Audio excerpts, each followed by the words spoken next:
आज की कहानी का शीर्षक है वह काली आंखें वाला आदमी। समीर को बारिश की वजह से अब कुछ ढंग से दिखाई भी नहीं दे रहा था। उसे कोई बस भी आती हुई दिखाई नहीं दे रही थी।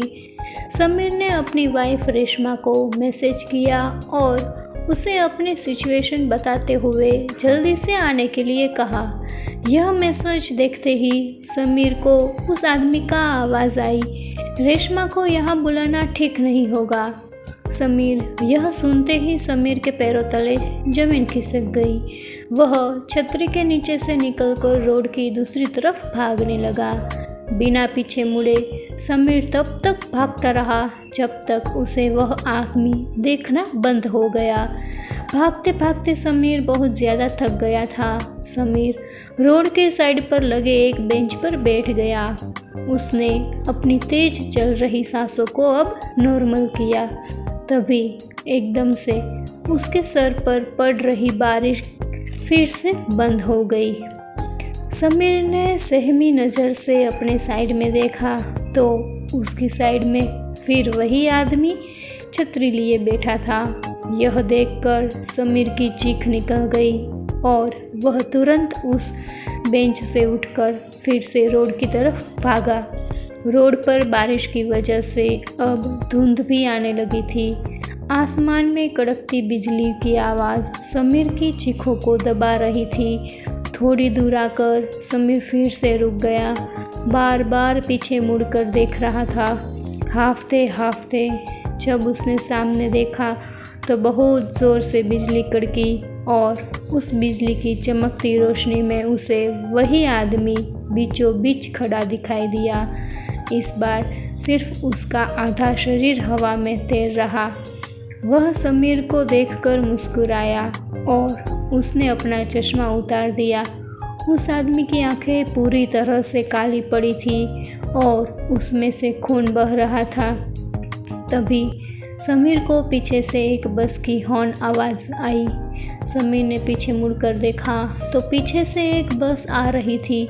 अचानक ही बहुत सारे लोगों की भीड़ बस की तरफ आने लगी। समीर को अपनी जान बचाने का और कोई रास्ता नहीं दिख रहा था।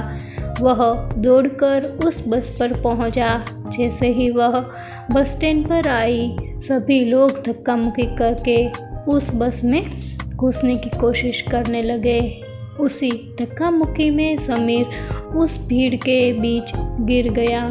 उसके पूरे शरीर पर लोगों के पैर लग रहे थे और समीर कुछ भी नहीं कर पा रहा था।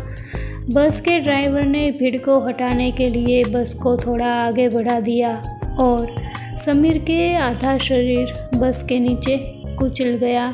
तड़पता हुआ समीर वही होश खो बैठा। तभी रेशमा समीर की बताई हुई लोकेशन में पहुंच गई। उसने समीर को रोड के बीच खून से लथपथ पड़ा दिखा। उसके आसपास कोई भी नहीं था। रेशमा समीर को जल्दी से अस्पताल ले गई। समीर की जान तो बच गई, पर समीर ने अपने पैर हमेशा के लिए खो दिए थे।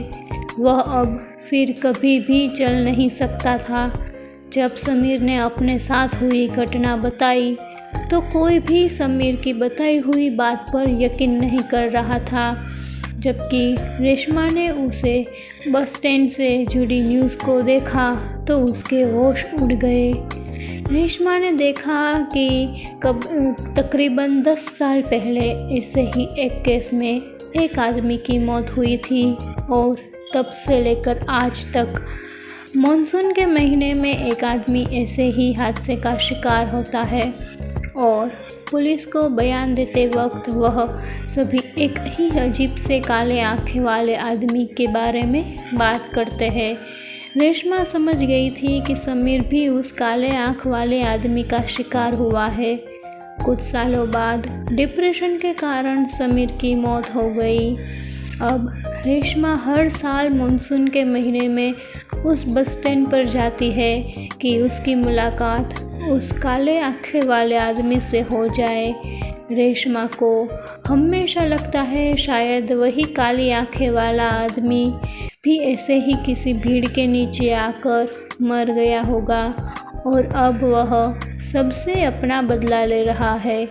रेशमा उससे पूछना चाहती थी कि वह यह सब क्यों कर रहा है, पर रेशमा को वह आदमी आज तक कभी भी नहीं मिला, शायद कभी मिलेगा भी नहीं।